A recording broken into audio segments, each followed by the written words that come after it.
నూతనమైన కృపా, నవనూతనమైన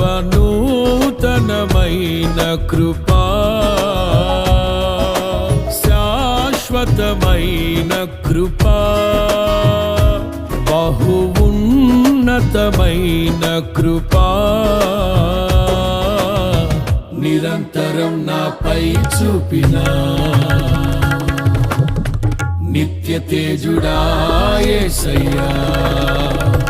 నీ వాత్సల్యమే నాపై చూపిల్చిన, నీ ప్రేమను వివరించనా, నన్ను నీ కోసమే ఇలా బ్రతికిల్చిన జీవాధిపతి నీవయ్యా.